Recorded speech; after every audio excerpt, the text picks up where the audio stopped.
नमस्कार, मेरा नाम है सुमित सिंह मेहता। हाजिर हूँ आपके सामने इलेक्ट्रोडायनेमिक्स से रिलेटेड एक और नया लेक्चर लेके। आज का हमारा है लेक्चर नंबर 72 और आज के इस लेक्चर का हमारा टॉपिक क्या रहने वाला है। हमारा टॉपिक है magnetic force between two parallel current carrying wire, या बोल सकते हैं two long parallel current carrying wire. तो हमारे पास क्या होंगे आज दो लंबे चौड़े, जिनकी लंबाई क्या हो सकती है, इनफाइनेटली लॉन्ग हो सकते हैं। उतने लंबे हमारे पास दो वायर होंगे, जिस वायर में क्या फ्लो कर रही होगी, करंट फ्लो कर रही होगी। और कौन सी करंट? स्टेडी करंट फ्लो कर रही होगी। और उनके बीच लगने वाला जो मैग्नेटिक फोर्स होगा वो हमें क्या करना है, फाइंड करना है। वो अट्रैक्टिव भी हो सकता है, वो रिपल्सिव भी हो सकता है, depending upon the direction of current. तो वो अट्रैक्टिव और रिपल्सिव फोर्स का जो मैग्नीट्यूड और डायरेक्शन होगी उसे हमें आज क्या करना है, फाइंड करना है। तो रोज की तरह कॉपी पेन निकालो और हेड डालो क्या, magnetic force between to long parallel current carrying wire. अब देखो थोड़ा बहुत ब्रीफ ले लें इसके बारे में। जब हमने मैग्नेटोस्टेट प्रारंभ किया था तो मैग्नेटोस्टेट के जो पहला लेक्चर था हमारा, I think that is lecture number 64 और 65, ऐसे कुछ लेक्चर था इलेक्ट्रोडायनेमिक्स से रिलेटेड वाली लेक्चर सीरीज में। तो वहां पर हमने देखा था कि किस तरीके से दो करंट कैरिंग वायर एक दूसरे को अट्रैक्ट और रिपेल करते हैं, या बोलते हैं उनके बीच किस तरीके से मैग्नेटिक फोर्स लगता है। यह हमने ये देखा था कि किस तरीके से वायर वहां पर मैग्नेटिक फील्ड प्रोड्यूस करते हैं। ठीक है, ये देखा था ना आपने। ठीक है, आई होप आपने पिछले लेक्चर देखे होंगे। अगर वो लेक्चर देखे ना तभी ये लेक्चर आपको क्या होगा, बेहतर समझ में आएगा। एक बार थोड़ा बहुत ब्रीफ दे देते हैं आपको क्या हमने वहां पर किया था। तो एक काम करो, सबसे पहले ये हेडिंग डालो और हेडिंग के नीचे ये दो डायग्राम बनाओ। मैं डायग्राम बना रहा हूं और डायग्राम से कुछ चीजें निकल के आएंगी, या बोलते हैं कुछ आपका बेस क्या होगा, स्ट्रॉन्ग होगा। उनको देखो सबसे पहले। तो देखो कुछ इस तरीके से मेरे पास दो वायर हैं। मान लिया एक वायर ये है, इस तरीके से एक वायर ये है और एक वायर ये है। दोनों कैसे हैं, एक दूसरे के पैरेलल वायर हैं। माना इसमें करंट ऐसे फ्लो कर रही है और इसमें करंट ऐसे फ्लो कर रही है, यानी यहां पर दोनों में जो करंट है वो कैसे है, एंटी पैरेलल है। अगर आप इसको इनफाइनाइट दिखाना चाहते हो तो ऐसा कर दो, this is long wire. Long wire का मतलब ऐसा वायर जो बहुत लंबा है, ऐसा वायर जिसकी लेंथ कितनी है, इनफाइनाइटली लॉन्ग है, ऐसा ये बोल सकते हो आप। ठीक है, दूसरे शब्दों में नाउ अज्यूम करो इसमें कुछ करंट कितनी जा रही है, I1 जा रही है, और इसमें कुछ करंट कितनी जा रही है, I2 जा रही है। अज्यूम करो इसको मैंने वायर 1 नाम दे दिया और इसे मैंने क्या बोल दिया, वायर 2 बोल दिया। और हम जानते हैं कि कोई भी अगर मेरे पास करंट कैरिंग कंडक्टर या फिर करंट कैरिंग वायर होता है वो क्या प्रोड्यूस करता है, मैग्नेटिक फील्ड प्रोड्यूस करता है। तो यहां पर वायर 1 और वायर 2 दोनों का क्या होगा, कुछ ना कुछ मैग्नेटिक फील्ड होगा। और हमने ये पढ़ा है कि अगर मेरे पास कोई एक इनफाइनेटली लॉन्ग वायर हो तो उसके कारण मैग्नेटिक फील्ड कितना होता है, 2 μ0 I/4πs होता है, नहीं होता है? आंसर है हाँ जी, होता है। अब देखो, अब यहां पर इस जो मेरे पास वायर 1 है इसका भी कुछ मैग्नेटिक फील्ड होगा और जो वायर 2 है इसका भी कुछ मैग्नेटिक फील्ड होगा। अगर मैं सिर्फ किसको देखूं, इस वायर 2 को देखूं, तो मैं क्या बोलूंगा कि जो वायर 2 है वो वायर 1 के मैग्नेटिक फील्ड में रखा हुआ है। ऐसा बोलता हूं, नहीं बोलता हूं? आंसर है हाँ जी, बोल सकता हूं। दोबारा बोलो, मैंने क्या बोला, मैं ये बोलूंगा कि जो वायर 2 है वो वायर 1 के मैग्नेटिक फील्ड में रखा हुआ है, क्योंकि वायर 1 में करंट जारी है और ये करंट जारी है तो ये मैग्नेटिक फील्ड प्रोड्यूस करेगा। और इसके द्वारा प्रोड्यूस किए गए मैग्नेटिक फील्ड में हमने क्या रखा हुआ है, वायर 2 रखा हुआ है ना। इसके कारण जो मैग्नेटिक फील्ड प्रोड्यूस होगा वो कहां की ओर होगा, बताओ। अगर मैं यहां पर अपना राइट हैंड रूल लगाऊं तो this is the thumb will be in the direction of current, और मैं से अंगुली को कर लगाऊंगा, कहां की ओर, नीचे की ओर आ रहा है। तो यहां पर जो मैग्नेटिक फील्ड होगा कहां की ओर होगा, नीचे की ओर होगा। यानी इसको कैसे दिखाएंगे हम, क्रॉस से दिखाएंगे। तो यहां पर इस पर्टिकुलर रीजन में, यहां बोलते कहीं यहां पर इस पर्टिकुलर रीजन में जो मैग्नेटिक फील्ड होगा due to wire 1 that will be in downward direction. तो इसको मैंने क्या बोल दिया, B1 बोल दिया। ओके ना। अब अगर वायर 2 इस B1 मैग्नेटिक फील्ड में रखा हुआ है, और हम सब जानते हैं जब भी हम किसी एक करंट कैरिंग कंडक्टर को मैग्नेटिक फील्ड में रखते हैं तो उसमें क्या लगता है, फोर्स लगता है। तो यहां पर भी क्या लगेगा, कुछ ना कुछ फोर्स लगेगा। इसमें करंट फ्लो कर रही है, यानी क्या फ्लो कर रहा है, इसमें चार्ज फ्लो कर रहा है। और जब कोई चार्ज मैग्नेटिक फील्ड में फ्लो करता है तो उसमें क्या लगता है, फोर्स लगता है ना। अब वो फोर्स कितना लगेगा, यानी कहां क्यों लगेगा, तो कहां क्यों लगेगा, देखो कौन सा रूल यूज करेंगे हम, यहां पर लेफ्ट हैंड रूल यूज करेंगे। तो this will be in the direction of magnetic field, this will be in the direction of current, and this will be in the direction of force. तो ये क्या है, मैग्नेटिक फील्ड ऐसे है अंदर की ओर और करंट कैसे है, नीचे की ओर। तो it will in this direction. तो कहां की ओर होगा, इधर की ओर, नहीं बाहर की ओर, यानी यहां की ओर फोर्स लगेगा। यहां की ओर फोर्स कब लगा, जब मैंने वायर 2 को कहां रखा हुआ है, इस वायर 1 के मैग्नेटिक फील्ड में रखा। इसमें ये भी तो बोलता हूं, this is the force in wire 2 due to wire 1। ऐसा बोलता नहीं बोलता हूं? आंसर है हाँ जी, बोल सकता हूं। तो ये क्या है मेरे पास, F21 का मतलब क्या हुआ, force on wire 2 due to 1 हुआ। सिमिलरली मैं ये बोल सकता हूं कि जो वायर 1 है वो कहां रखा हुआ है, वायर 2 के मैग्नेटिक फील्ड में रखा हुआ है। अब यहां पर वायर 2 का जो मैग्नेटिक फील्ड है वो किस डायरेक्शन में होगा, अगेन कौन सा रूल यूज करोगे आप, यहां पर राइट हैंड रूल यूज करोगे। देखो करंट कहां की ओर है, नीचे की ओर है, यहां मुझे मैग्नेटिक फील्ड निकालना है, इस रीजन में मैग्नेटिक फील्ड निकालना है। ऐसे उंगलियों कर्ल करो तो कहां की ओर कर्ल हो रहा है, अंदर की ओर। तो यहां भी मैग्नेटिक फील्ड कहां की ओर होगा, हमारा अंदर की ओर होगा। तो let us say this magnetic field is B2, वो मैग्नेटिक फील्ड क्या है मेरा, B2 है, और जो कहां की ओर है, अंदर की ओर है।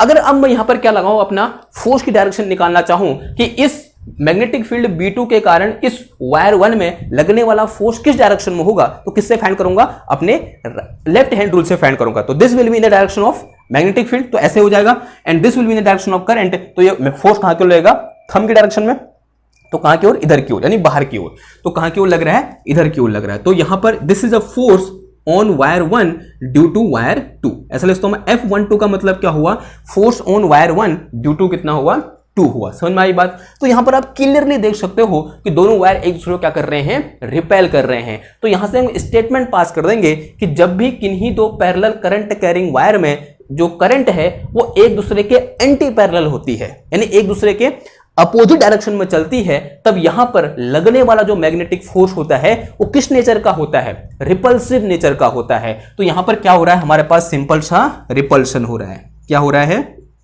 रिपल्सन हो रहा है, नहीं हो रहा है, आंसर है हाँ जी, हो रहा है।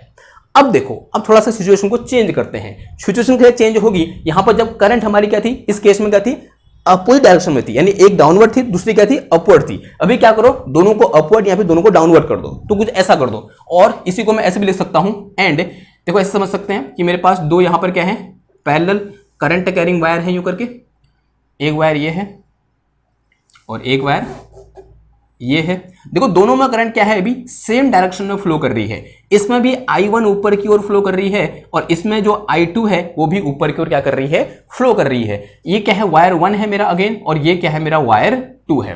तो अगेन सिचुएशन क्या है, सेम है कि वायर 2 वायर 1 के मैग्नेटिक फील्ड में रखा हुआ है और वायर 1 वायर 2 के मैग्नेटिक फील्ड में रखा हुआ है। अब यहां पर वायर 1 के कारण यहां मैग्नेटिक फील्ड कहां की ओर होगा, अगेन राइट हैंड रूल, तो कहां की ओर है ये, अंदर की ओर। तो यहां पर मेरे पास B1 जो होगा वह ऐसे क्या हो जाएगा, अंदर की ओर हो जाएगा। अब B1 कहां की ओर है मेरा, अंदर की ओर है, करंट कहां की ओर है, ऊपर की ओर है, तो field will be in this direction.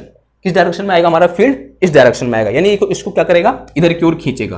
तो दिस इज सॉरी फील्ड नहीं, दैट इज फोर्स। तो this is my force in this direction and this force in 2 due to 1, इसमें क्या लिखता हूं, F21 लिखूंगा। ओके, अब यहां पर देखो, अगर यहां बात करूं तो ये क्या है, मेरे पास जो वायर 1 है वो वायर 2 के मैग्नेटिक फील्ड में रखा हुआ है। तो यहां मैग्नेटिक फील्ड कहां की ओर होगा, तो again current will be in upward direction, तो ऐसे कर्ल करो तो कहां की ओर आ रहा है, ये बाहर की ओर आ रहा है। तो यहां पर जो मेरे पास B2 होगा वो कहां की ओर होगा, बाहर की ओर होगा, यानी आपकी ओर। ठीक है, अगर B2 आपकी ओर है तो ये क्या है मेरे पास, डायरेक्शन ऑफ मैग्नेटिक फील्ड, और ये क्या है मेरे पास, डायरेक्शन ऑफ करंट। तो डायरेक्शन ऑफ करंट है तो this will be in the direction of magnetic field, sorry this will B direction of force. तो कहां की ओर लगेगा, इधर की ओर फोर्स लगेगा, यानी force will be in this direction. तो this one will be the F12, this is F12, यानी फोर्स ऑन 1 ड्यू टू 2 निकल के आए। यानी यहां पर इस पर्टिकुलर केस में क्या हो रहा है, अट्रैक्शन हो रहा है। ये वायर इस वायर को इधर की ओर अट्रैक्ट कर रहा है और ये वाला वायर इस वायर को इधर की ओर अट्रैक्ट कर रहा है, यानी यहां पर क्या हो रहा है, क्लियरली अट्रैक्टिव फोर्स हो रहा है। यहां पर जो मैग्नेटिक फोर्स का नेचर है वो कैसा है, अट्रैक्टिव इन नेचर है। तो यहां पर क्या हो रहा है, हमारा अट्रैक्शन हो रहा है। तो this will be our attraction, attraction. समझ में आई बात। ओके, नाउ ये तो क्या देखा हमने, नेचर कैसा होगा, या फिर रिपल्सिव होगा या फिर अट्रैक्टिव होगा। तो यहां से दो स्टेटमेंट निकल के आए कि जब भी करंट एंटी पैरेलल होगी देन फोर्स का नेचर कैसा होगा, अट्रैक्टिव, सॉरी रिपल्सिव होगा। और जब दोनों कैसे होंगे, पैरेलल होंगे, यानी सेम डायरेक्शन में करंट फ्लो कर रही होगी, तब वहां पर जो मेरे पास फोर्स का नेचर होगा वो कैसा होगा, अट्रैक्टिव होगा। समझ में आई बात। तो ये दो चीजें हैं, ये दो क्या है, बहुत महत्वपूर्ण चीजें हैं। अब डायरेक्शन ऑफ फोर्स या फिर नेचर ऑफ फोर्स जानने के बाद हमारा काम है मैग्नीट्यूड ऑफ फोर्स क्या होगा। Now what will the magnitude of force F21 and F12 in the same, जो सेम चीज यहां पे कैलकुलेट करनी पड़ेगी हमको कि what will the magnitude of F21 and F12। Now our aim to find, now our aim to find this repulsive repulsive and attractive force. ठीक है, ये जो फोर्स होगा वो कितना होगा वो हमें क्या करना है, अब फाइंड करना है। तो करें फाइंड। ओके, नाउ इसमें से किसी भी एक डायग्राम को ले लेते हैं, फिर बात करते हैं। तो या फिर अलग से बनाए, तो ये बना देना आपने। तो इसके नीचे या फिर उधर से स्टार्ट करते हैं। देखो, तो let us consider we have two wire 1 and wire 2।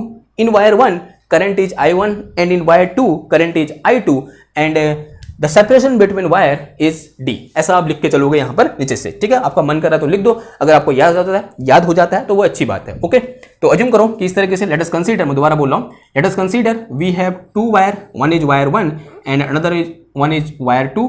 Two wire लिख के कैसे लिखना, टू लॉन्ग वायर लिखना, लॉन्ग वायर या फिर इनफाइनेटली लॉन्ग वायर लिख सकते हो आप। And in both the wire current is in wire 1 current is I1 and in wire 2 current is I2। दोनों में एक में करंट क्या है, I1 है, और दूसरे में करंट क्या है मेरे पास, I2 है। And both are flowing opposite to each other. दोनों क्या कर रहे हैं, एक दूसरे की अपोजिट डायरेक्शन में क्या कर रहे हैं, फ्लो कर रहे हैं। This is I1 and this is I2 and this is wire 1 and this one is wire 2। ठीक है, सो जो मेरे पास फोर्स निकलेगा, और दोनों के बीच ये भी लिख दो कि separation between wire 1 and wire 2 is D। दोनों के बीच का सेपरेशन कितना है, यहां पर D है। Okay, so we can see that this wire 2 is placed in magnetic field of wire 1। जो wire 2 है वो कहाँ रखा हुआ है, मैग्नेटिक wire 1 के मैग्नेटिक फील्ड में रखा हुआ है, which will in downward direction। जो कहाँ की ओर है, डाउनवर्ड डायरेक्शन में है। यानी यहाँ पर जो मैग्नेटिक फील्ड B1 है वो कहाँ की ओर है, नीचे की ओर है। And this B1 is equal to किसके बराबर होगा बताओ, तो जो मेरे पास B1 होगा या फिर यहां लिखें, since we know magnetic field due to wire 1, since we know magnetic field wire 1 will be माना ये जो डिस्टेंस है यहां से S डिस्टेंस पर है। ठीक है, ये जो पॉइंट है या फिर बोल सकते हैं इसको ऐसे नहीं बोल गए, यहां पर निकालना, तो यहां से डिस्टेंस कितनी है, ये D डिस्टेंस पर है। कितनी डिस्टेंस पर है, D डिस्टेंस पर है। तो this will be equal to B1 equal to कितना आ जाएगा, ट्वाइस ऑफ μ0। इसमें कितनी करंट फ्लो कर रही है, I1 करंट फ्लो कर रही है, तो μ0 I1 अपॉन कितना आ गया, ये 4 पाई S आता है यहाँ पर। S यानी यहाँ से परपेंडिकुलर डिस्टेंस, जिस पॉइंट पर निकालनी है उस पॉइंट की इस वायर से परपेंडिकुलर डिस्टेंस कितनी है, D है। ठीक है, इस वायर 2 पर निकालनी है, तो this distance will be D। तो 2 पाई कितना आ जाएगा, ये D आ जाएगा। ठीक, तो say it is some question number 1। Okay, now force on wire 2, now force on wire 2 due to 1, तो this will be F21 will be equal to, एक हमने क्या किया था, एक डेरिवेशन किया था कि जब किसी करंट कैरिंग कंडक्टर को हम मैग्नेटिक फील्ड में रखते हैं तब उसमें लगने वाला फोर्स कितना होता है। Then this will be equal to कितना हो जाएगा, I2, जितनी करंट फ्लो कर रही है, इसमें कितनी करंट फ्लो कर रही है, I2 करंट फ्लो कर रही है, and integration DL vector cross कितना आ जाएगा, जो जिस मैग्नेटिक फील्ड में रखा हुआ है that magnetic field is B1। ठीक है, ये फॉर्मूला याद है आपको, आई होप याद होगा। ठीक है, कितना आ जाएगा, F21 is equal to I2 integration DL cross B1। Okay, समझ में आई बात। नाउ अब यहां पर जो मेरे पास DL है, this DL is in the direction of I2। जिस डायरेक्शन में करंट फ्लो कर रही है उसी डायरेक्शन हमने क्या दे रखा है, यहां पर DL ले रखा है ना। अब यहां पर डायरेक्शन हमको लिखनी है, तो इसका मतलब मुझे यहां पर कुछ ना कुछ कोऑर्डिनेट सिस्टम अज्यूम करना पड़ेगा। तो अज्यूम कर लो कि this is my Z axis, this is my Y axis and this one is my X axis. This is X, Y and Z। ठीक है, क्लियर हुई बात। तो X, Y, Z आ गया। तो यहां पर DL किस डायरेक्शन में होगा, that is in minus Z cap direction, and B is in minus X cap direction. B किस डायरेक्शन में है, माइनस X कैप डायरेक्शन, अंदर की ओर है ना, तो कहां की ओर है, माइनस X कैप डायरेक्शन में है B1। और जो मेरे पास DL है वो किस डायरेक्शन में है, करंट की डायरेक्शन में, यानी इसमें करंट कहां की ओर फ्लो कर रही है, माइनस Z कैप डायरेक्शन में फ्लो कर रही है। तो इसको मैं क्या लिख सकता हूं, देखो, तो यहां मेरे पास F21 is equal to this is I2 and into कितना आ गया, DL। DL का मतलब कितना हुआ, DL इंटू कितना आ जाएगा, ये minus Z cap, DL into this one is minus Z cap, फिर क्या आ जाएगा मेरा, क्रॉस आ जाएगा B की जो कितना आ जाएगा, सॉरी B1 वेक्टर की जगह B1 इंटू माइनस का X कैप आ जाएगा, कितना आ जाएगा, B1 into minus X cap. सही लिखा मैंने, अंदर की ओर है तो कितना आ जाएगा, ये माइनस X कैप आ जाएगा। ना B1 की जगह ये है, ये वैल्यू पुट कर दो, तो इसके लिए मुझे कुछ चीजें मिटानी पड़ेगी, तो इधर मिटा दूं मैं। अब देखो, या फिर इधर लिख ले, देखो कितना हो जाएगा, ये इधर लिख लो, ठीक है। उसके बाद सीधे इधर आ जाओ, तो यहां से मेरे पास F21 इज इक्वल टू कितना आ गया, ये I2 ऐसे रहा, integration this is DL B1, इसको पहले लिख लें एक बार, DL इंटू B1, फिर माइनस माइनस प्लस हो जाएगा, देखो ये माइनस है, ये माइनस है, माइनस माइनस प्लस, और अंदर कितना होता है ब्रैकेट के अंदर, this is Z cap cross कितना आ जाएगा, ये एक्स कैप आ जाएगा। ओके ना, अब B1 की वैल्यू पुट कर दो, तो यहाँ से मेरे पास F12 इज इक्वल टू कितना आया, I2 into this is DL B1 की वैल्यू कितनी है, तो this is equal to mu 0 I1 और अपॉन कितना आ गया, ये 4 पाई डी आ गया, कितना आया 4 पाई डी। अब Z cap cross x cap कितना होता है, देखो एक चीज हम बहुत दिनों से डिस्कस कर रहे हैं, that is x cap, y cap और जेड कैप, ऐसे लेते हैं हम एंटी क्लॉकवाइज डायरेक्शन में। तो z cap cross x cap is equal to कितना हो जाएगा मेरे पास यहाँ पर, वाई कैप हो जाएगा, तो this will be in Y cap direction. Okay अब देखो ये सारी चीजें कांस्टेंट है, यहाँ पर 2 mu 0 I1 4 pi D constant है, तो इंटीग्रेशन से बाहर निकल जाएगा। और जो मेरे पास क्या है, सॉरी यार, जो मेरे पास यहाँ पर वाई कैप है वो भी एज ए कांस्टेंट ट्रीट होता है, because it is unit vector in Cartesian coordinate system, ये भी क्या हो जाएगा, इंटीग्रेशन से बाहर निकल जाएगा। तो यहाँ से मेरे पास F21 इज इक्वल टू कितना आ गया, ये twice of mu 0 I1 I2 upon कितना आ जाएगा, ये 4 pi D and this is integration DL, और डायरेक्शन क्या हो जाएगी इसकी, वाई कैप क्या हो जाएगी, डायरेक्शन हो जाएगी। तो दिस इज माई फोर्स, ये क्या निकला मेरा, फोर्स निकला।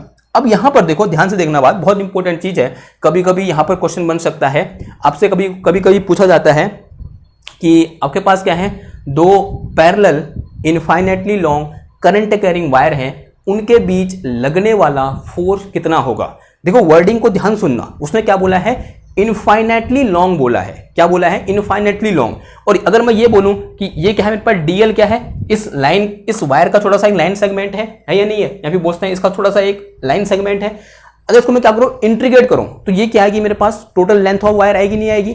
और टोटल लेंथ ऑफ वायर कितनी है, क्या बोला है हमने, इनफाइनाइटली लॉन्ग वायर बोला है। तो टोटल लेंथ ऑफ वायर कितनी है, इनफाइनाइट है। अगर total length of wire infinite है तो लगने वाला फोर्स भी कितना होगा, इनफाइनाइट होगा, विदाउट एनी डाउट।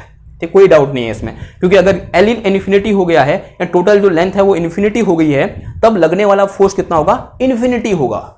अब कभी कभी तो हमने क्या पढ़ा है क्लास 12th में, हमने यहां पर एल लिया है, मतलब इसको हमने एल लिखा है। एल कब लिखा है, जब हम किसकी बात करते हैं, दो ऐसे पैरेलल वायर की बात करते हैं जिनकी लेंथ कितनी होती है हमें पता होती है, जिनकी लेंथ हमें एल होती है।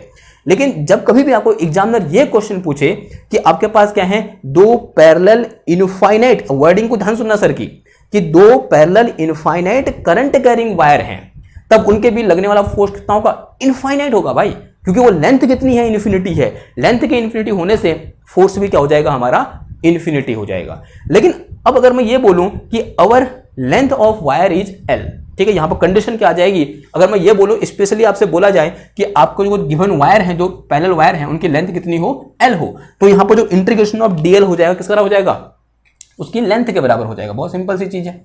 ठीक, देखो now if length of wire is L, अगर क्या हो मेरे पास, if length of wire is L, अगर लेंथ ऑफ वायर एल हो तो इसका मतलब इंटीग्रेशन जो डी एल होगा किसके बराबर होगा, एल के बराबर होगा। तो इसका मतलब दैट इज जो इंटीग्रेशन ऑफ एल होगा वो किसके बराबर होगा, सॉरी डी एल होगा वो किसके बराबर होगा, एल के बराबर होगा। तो यहां पर इसकी जो एल पुट कर दो, तो यहां से मेरे पास कितना निकल के आया, F21 इज इक्वल टू, यह है मेरे पास कितना, mu 0 upon 4 pi twice of I1 I2 upon कितना आया, डी आया, इंटू एल, और इंटू कितना आ गया, वाई कैप आया। इन किस डायरेक्शन में लग रहा है फोर्स, वाई कैप डायरेक्शन में लग रहा है। आप वहां देख भी सकते हो फोर्स किस डायरेक्शन में है, वाई कैप डायरेक्शन में है। देखो अगर ये लॉ लगाऊं मैं यहां पर, ये कहां की ओर है, अंदर की ओर, और current will be in downward direction, तो force will be in this direction. तो मेरे पास F21 जो लगेगा वो कहां की ओर लगेगा, इधर की ओर लगेगा। दिस इज माई F21, कहां की ओर होगा, F21, और F12 कहां की ओर होगा, इधर की ओर होगा। तो this is my F12। Okay, समझ में आई बात। अब देखो नाउ F12 क्या होगा फिर, एंड सिमिलरली लिख दो यहां पर, सिमिलरली आप F12 फाइंड कर लोगे और from our above analysis F12 is in opposite direction of F21, तो कहां की ओर लेगा, इसके ठीक अपोजिट डायरेक्शन में, यानी कहां की ओर, माइनस वाई कैप डायरेक्शन में। And from Newton's third law दोनों का मैग्नीट्यूड क्या होगा, सेम होगा। तो सिमिलरली जो मेरे पास F12 हो जाएगा वो कहां की ओर हो जाएगा, तो this will be equal to mu 0 upon 4 pi twice of I1 I2 upon कितना आया, D आया, into L, but the direction will be minus का वाई कैप, डायरेक्शन क्या हो जाएगी इसकी, माइनस वाई कैप हो जाएगी। लेकिन एक चीज यहां पर और देखो कि जो F12 है, इसे मिटाऊं, एक चीज देखो पहले, फिर लेकिन का आंसर फिर देता हूं। तो यहां पर जो मेरे पास क्या है, and we can see that, and जो F12 है वो किसके बराबर है, या फिर F21 जो है, या फिर जो F12 लिखो, F12 is equal to minus का F21 है या नहीं है, and it is Newton third law. कौन सा है ये, न्यूटन का थर्ड लॉ है या नहीं है, आंसर है हाँ जी है। ओके नाउ, लेकिन हम किस चीज में इंटरेस्टेड रहते हैं, हम इंटरेस्टेड रहते हैं जब भी हम न्यूमेरिकल की बात करते हैं, फाइंड करने में फोर्स पर यूनिट लेंथ। हमसे अक्सर पूछा जाता है कि what is the magnetic force per unit length, पर यूनिट लेंथ में लगने वाला मैग्नेटिक फोर्स कितना होगा, यह हमसे पूछा जाता है। देखो क्या आंसर निकल के आता है उसका। Now force per unit length जो बहुत इंपॉर्टेंट है, now force per unit length, जो पर यूनिट लेंथ में लगने वाला फोर्स होगा वो कितना होगा, वो देखो यहां क्या लेंथ है, इसको इधर ले आओ, तो मैं अगर यहां से क्या निकालूं, F21 ऊपर वाले में देखो, F21 अपॉन L कितना, this is force per unit length हो गया, this is total force and per unit length, तो this will be equal to कितना हो जाएगा, mu 0 upon 4 pi into twice of I1 I2 और अपॉन कितना आया, D आया, and direction will be in Y cap. Okay, और force per unit length को अगर मैं इससे दिखा दूं, small F21 this will be equal to mu 0 upon 4 pi into twice of I1 I2 upon D, now it is y cap. Now अब again यहां पर एक बहुत इंपॉर्टेंट चीज है, अब कभी कभी क्वेश्चन आपसे ऐसे पूछ देगा कि आपको क्या दे रखा है, दो इनफाइनेटली लॉन्ग वायर दे रखे हैं, और आपसे एग्जामिनर पूछेगा या फिर क्वेश्चन में पूछेगा कि what is the force per unit length of wire, wire के पर यूनिट लेंथ में कितना फोर्स लग रहा है, तब वो इन्फिनिटी नहीं होगा, तब वो कितना होगा, इतना होगा। यानी आपसे अगर वो फॉर्मूला पूछेगा तो वो क्या पूछ रहा होगा, पर यूनिट लेंथ में कितना फोर्स लग रहा है वो पूछेगा। और अगर इनफाइनेटली लॉन्ग वायर है तो टोटल फोर्स कितना लग रहा है अगर ये पूछेगा तो आंसर कितना होगा, इन्फिनिटी होगा।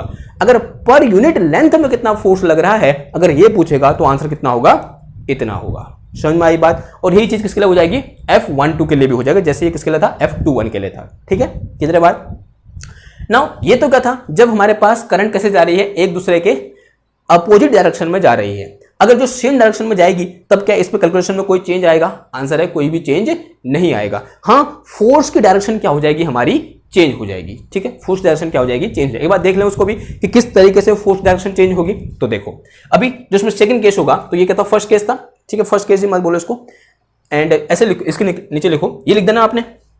तो this is very very important, बहुत इंपॉर्टेंट चीज है। ओके नाउ, और इसके लिए भी लिख लो, किसके लिए, इस वाले के लिए, कि force per unit length in wire 1। अगर मैं यहां पर F12 निकालूं तो this will be equal to mu 0 upon 4 pi into twice of I1 I2 और अपॉन कितना आया, D, and direction will be minus का वाई कैप। ओके, देखो नाउ इसी में सेकंड केस या बोलते हैं सेम कंडीशन है कि when the current both the current in same direction, जब करंट क्या हो, एक दूसरे के पैरेलल हो। तो इसे मिटाऊं, ठीक है, आई होप हो गया होगा यार।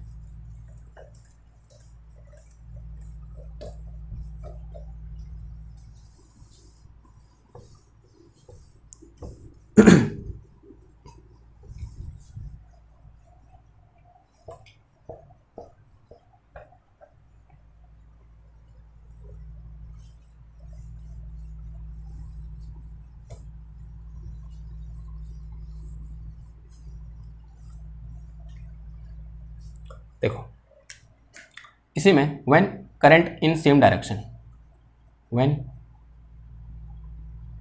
करंट इन सेम डायरेक्शन, जब करंट क्या हो सेम डायरेक्शन में हो तब क्या चीज होगी। देखो तो अगेन यहाँ पर अज्यूम करो कि मेरे पास क्या है, दो ऐसे इनफाइनाइटली लॉन्ग पैरेलल वायर हैं इस तरीके से। इसमें करंट कितनी जा रही है, I1 जा रही है, इसमें भी करंट कितनी जा रही है, I2, सॉरी इसमें I1 इसमें I2, और दोनों का सेपरेशन है वो कितना दे रखा है, D हमको गिवन है। ओके, और इसे मैंने क्या बोल दिया, वायर 1 बोल दिया, इसे मैंने क्या बोल दिया, वायर 2 बोल दिया। अब जो वायर 2 है वो वायर 1 के मैग्नेटिक फील्ड में रखा हुआ है, और यहाँ पर जो मैग्नेटिक फील्ड है उसको हम राइट हैंड रूल से निकालेंगे, which is in downward direction, जो कहाँ की ओर है, डाउनवर्ड डायरेक्शन में है, यानी यहाँ पर क्या आ जाएगा मेरा, इस तरीके से क्रॉस आ जाएगा। अब डायरेक्शन की बात कर रहे थे हम, यहाँ मेरे को एक कोऑर्डिनेट सिस्टम अज्यूम करना पड़ेगा। तो let us say this is my x y z coordinate system. तो ये क्या हो गया मेरा x हो गया, ये मेरा क्या हो गया y हो गया, and this one is my z, ये क्या हो गया मेरा z हो गया। सही लिखा मैंने, तो it is in downward direction. ठीक है, क्लियर है बात। ओके, तो देखो अब यहाँ पर तो जो लगने वाला फोर्स होगा वो कैसे हो जाएगा, अगर मैं यहाँ पर क्या निकालूं F, तो let us say this magnetic field is B1, इसे क्या बोल दूं, B1 बोल दो। ओके, तो अगर मैं यहाँ पर क्या निकालूं, F21 निकालूं, यानी फोर्स ऑन 2 ड्यू टू 1 निकालूं, then this will be equal to, कितनी करंट फ्लो कर रही है 2 में, दैट करंट इज I2, और integration DL vector and cross कितना आ जाएगा, ये B1 आ जाएगा। ओके, तो यहाँ से मेरे पास I2 तो I2 है, and this DL will be in the direction of current. तो DL किस डायरेक्शन में होगा, जेड कैप डायरेक्शन में होगा, तो दिस इज DL इंटू कितना आया, जेड कैप आया, क्रॉस B1 की वैल्यू क्या होगी, तो इसके कारण यहाँ मैग्नेटिक फील्ड कितना है, B1 है, और कितनी डिस्टेंस पर है, D डिस्टेंस पर है, तो this B1 will be twice of mu I1 I2, sorry twice of mu, इसमें कितनी करंट फ्लो कर रही है, I1 करंट फ्लो कर रही है, और डिवाइड में कितना आ जाएगा, ये 4 पाई D आ जाएगा। ठीक है, 4 पाई D आएगा, and the direction of magnetic field will be in minus x cap direction, किस डायरेक्शन में हो जाएगा, ये माइनस का एक्स कैप डायरेक्शन में हो जाएगा। ओके, जो कांस्टेंट है वो बाहर आ जाएंगे, तो यहाँ से मेरे पास कितना आया, म्यू0 अपॉन 4 पाई बाहर आ जाएगा, और ये कितना आ गया मेरा, ट्वाइस ऑफ I1 I2, और अपॉन कितना आया, D आया, and this is integration DL, और इंटू कितना आ गया, ये जेड कैप, क्रॉस कितना आ जाएगा, माइनस का एक्स कैप आ जाएगा। ठीक है, और ये माइनस बाहर आ गया, तो this will be equal to minus का mu upon 4 pi into twice का I1 I2, और अपॉन कितना आया, D आ गया, and Z cap cross x cap कितना होता है हमारे पास, वाई कैप होता है, और ये माइनस है तो कितना आ जाएगा, ये माइनस का वाई कैप आ जाएगा इधर पर, कितना आ जाएगा, माइनस का वाई कैप, और इंटीग्रेशन कितना आ जाएगा, DL आ जाएगा। ठीक है, तो अगेन अगर यहाँ मैं किसकी बात करता हूँ, इनफाइनेटली लॉन्ग वायर है, और टोटल फोर्स की बात करता हूँ, then total force will be without any doubt it will be equal to infinity. But अगर मैं ये बोलूँ इसकी जो लेंथ है वो कैसी है, फाइनाइट है, और कुछ लेंथ L है, then this integration DL will be equal to L। तो यहाँ से मेरे पास F21 इज इक्वल टू कितना आ जाएगा, mu upon 4 pi into twice of I1 I2, और अपॉन कितना आया, D आया, एंड इंटू L, और माइनस का कितना आ जाएगा, ये वाई कैप आ जाएगा, यानी force will be in minus y cap direction. तो ये क्या है मेरे पास, वाई कैप डायरेक्शन इधर की ओर है, तो माइनस वाई कैप कहाँ की ओर हो जाएगा, इधर की ओर हो जाएगा, तो this is my minus y cap direction. तो ये क्या निकला मेरे पास, F21 निकला, कहाँ की ओर, इधर की ओर। अब वैसे भी देख सकते हो, देखो कि अगर this is my direction of magnetic field, तो इनवर्ड, तो फोर्स कहाँ की ओर लगा, अपने आप ही इधर की ओर, this is in the direction of current and this is in the direction of magnetic field, तो automatically thumb will be in the direction of magnetic force, sorry not magnetic field, that is in the direction of magnetic force, and that is F21, जो भी यहाँ से भी हम calculation से भी हमें देखने को मिल रहा है। ओके, तो अगर यहाँ पर भी अगर मैं क्या निकालूं, फोर्स पर यूनिट लेंथ निकालूं, तो कितना हो जाएगा, फोर्स पर यूनिट लेंथ, या उससे पहले F12 लिखूं तो क्या हो जाएगा बताओ, तो F12 क्या हो जाएगा, इसके ठीक अपोजिट डायरेक्शन में, यानी क्या आ जाएगा यहाँ पर, माइनस होता क्या आ जाएगा, प्लस आ जाएगा, तो कितना हो जाएगा, ये this is mu upon 4 pi into कितना आ जाएगा, ट्वाइस ऑफ I1 I2, और अपॉन कितना है, D है, into L, and this will be in Y cap direction. Okay, लो भैया ये हो गया। अब हमें क्या निकालना है, फोर्स पर यूनिट लेंथ निकालना है। किसकी बात करें, अगर हम यहाँ पर फोर्स पर यूनिट लेंथ की बात करें, फोर्स पर यूनिट लेंथ की बात करें, तो this will be equal to क्या हो जाएगा, F12 डिवाइड में कितना आ जाएगा, L आ जाएगा, and this is equal to mu upon 4 pi into twice of I1 I2, और अपॉन कितना आ गया, ये डी आ गया एंड इनटू वाई कैप हो जाएगा। And let us say this is equal to small f12, तो ये आएगा मेरे पास कितना, mu 0/4 into twice of I1 I2 और अपॉन कितना आया, d आया, और इंटू कितना आ गया, ये वाई कैप आ गया। सिमिलरली स्मॉल f21 भी निकाल सकता हूँ मैं। Small f21 will be equal to mu 0 upon कितना आया, 4 आया, into twice of I1 I2 और अपॉन कितना आया, d आया, and this will be in the direction of minus का वाई कैप। किस डायरेक्शन में लग जाएगा हमारे पास, माइनस वाई कैप डायरेक्शन में लग जाएगा। तो अगेन इन बोथ केस अगर पैरेलल हो चाहे एंटी पैरेलल हो, डायरेक्शन के अलावा मैग्नीट्यूड में कोई चेंज नहीं आता है। डायरेक्शन में चेंज आ जाता है, लेकिन जो मैग्नीट्यूड होता है फोर्स का, वो दोनों केस में क्या होता है, सेम होता है। चाहे करंट हमारी पैरेलल चल रही हो या फिर एंटी पैरेलल चल रही हो, इसको ऐसे ही बोल सकते हैं, चाहे करंट सेम डायरेक्शन में चल रही हो, या बोल सकते हैं चाहे अपोजिट डायरेक्शन में चल रही हो, मैग्नीट्यूड में कोई चेंज नहीं आता है फोर्स के, लेकिन उसके डायरेक्शन में क्या आ जाता है, चेंज आ जाता है। चेंज क्या आता है कि व्हेन द फोर्स, इसको ऐसे भी लिख सकते हो, देखो यहां पर इसको दिखा दो, तो दिस वन इज F12। तो जब मेरे पास करंट दोनों सेम डायरेक्शन में होती हैं, तब यहां पर फोर्स कैसा होता है, अट्रैक्टिव होता है। जब यहां पर करंट अपोजिट डायरेक्शन में होती हैं, तब यहां फोर्स कैसा होता है, रिपल्सिव होता है। ठीक है, which is very very important thing and you have to note it. Okay, मैंने नोट नहीं किया, मैंने लिखाया नहीं है, लेकिन आपको या तो अपने दिमाग में नोट कर लो या फिर अपने कॉपी में नोट कर लो, यानी कहीं ना कहीं नोट कर लो। ओके, समझ में आई बात। तो ये क्या हो गया, हमारे पास किन्हीं दो पैरेलल करंट कैरिंग वायर के बीच लगने वाला फोर्स हो गया। नाउ अब इससे रिलेटेड एक चमकता धमकता और बहुत बेहतरीन क्वेश्चन कर लेते हैं। ठीक है, कर ले क्वेश्चन। ओके, मैं इसे मिटाता हूं, फिर क्वेश्चन करते हैं। ठीक,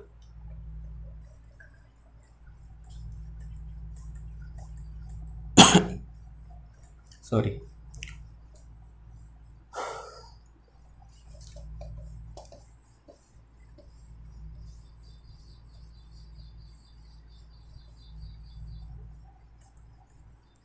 चलो ग्रिफिथ से करते हैं क्वेश्चन। ना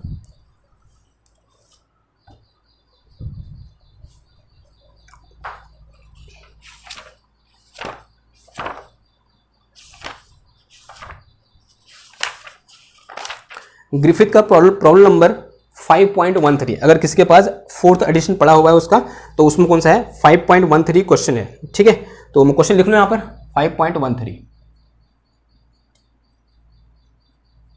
देखो क्या बोल रहा है, समझते जाना क्वेश्चन को, लिखते जाना। ठीक है, suppose you have two infinite straight wire, suppose you have two infinite straight wire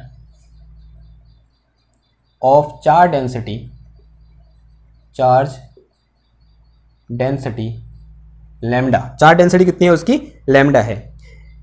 A distance d apart, A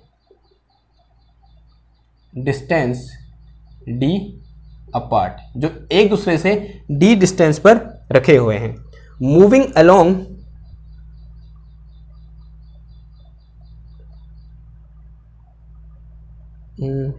charge density, moving along at a constant speed भी, जो चार्ज डेंसिटी है वो v स्पीड से move कर रही है। क्या बोल रहा है, moving along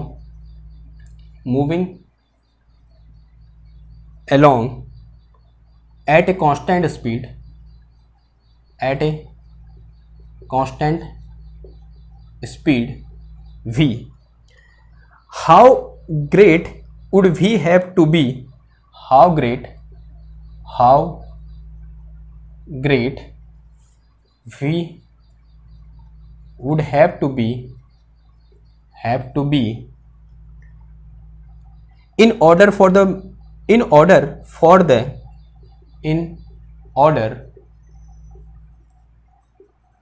for the magnetic attraction to be balanced, magnetic attraction to be balanced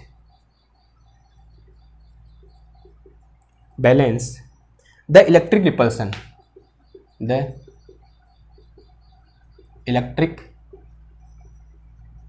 repulsion, ठीक है।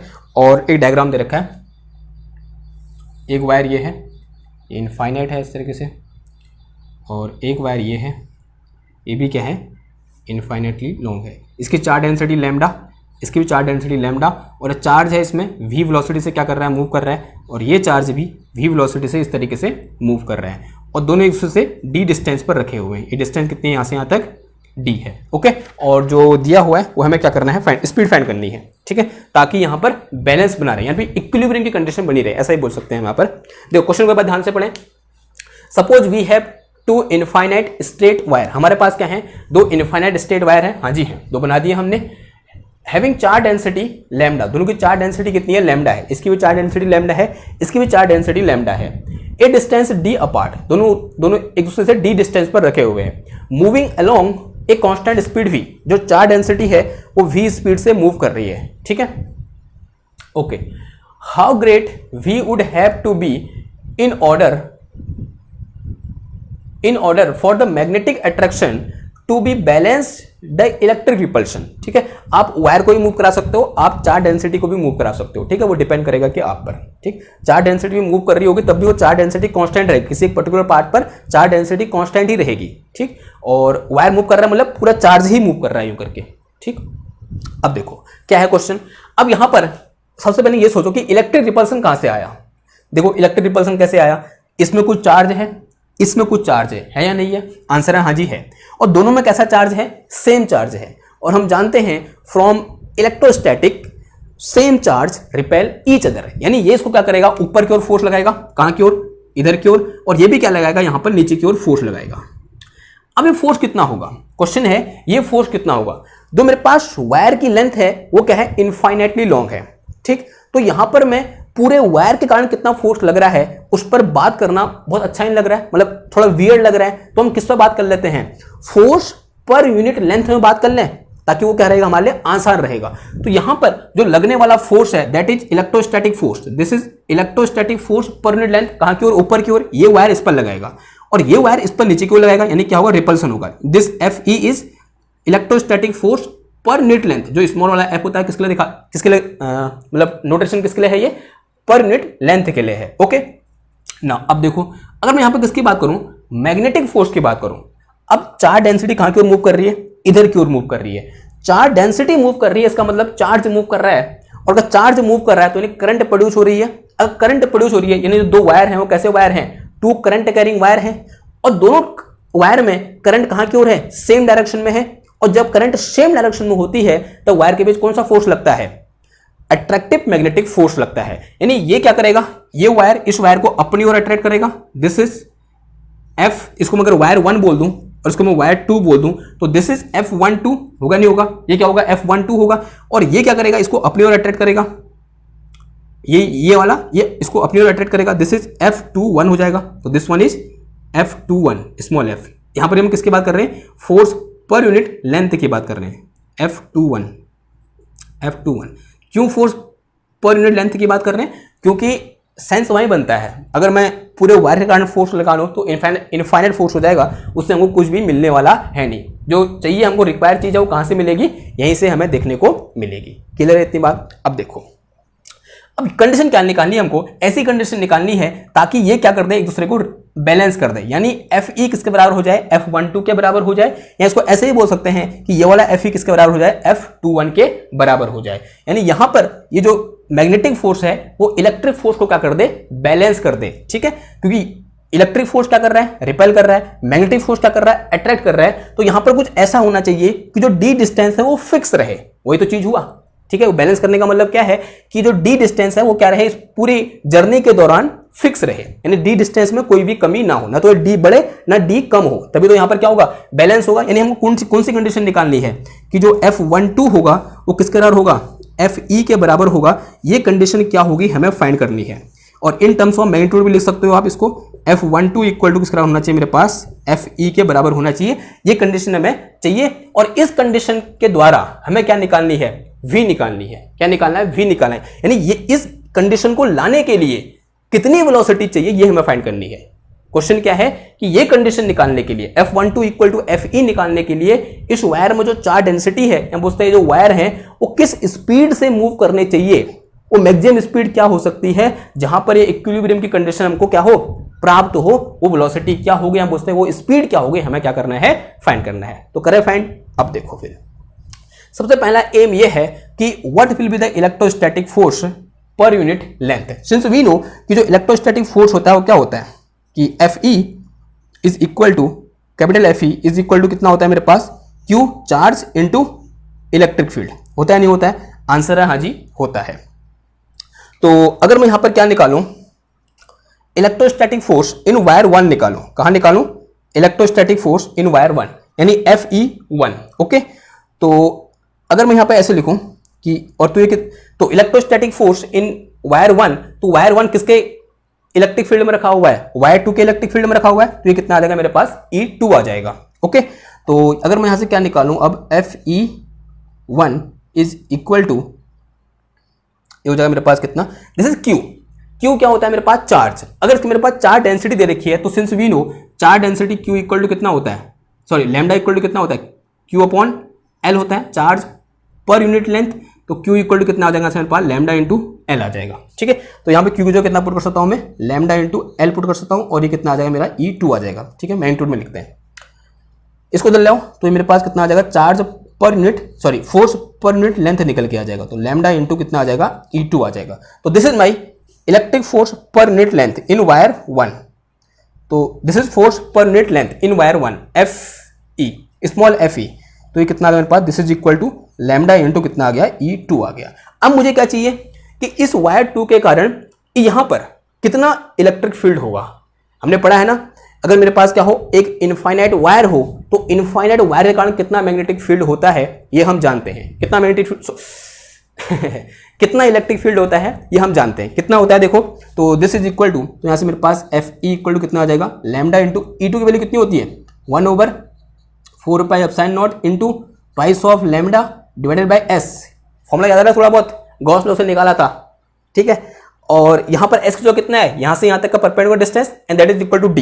तो S की जो कितना आ जाएगा, यहां पर सिंपल D आ जाएगा। तो यहां से मेरे पास Fe इक्वल टू कितना आ गया, ये 1/4 pi epsilon not twice of lambda square और अपॉन कितना आ गया, D आ गया। ये तो क्या निकल गया मेरे पास, Fe निकल के आ गया।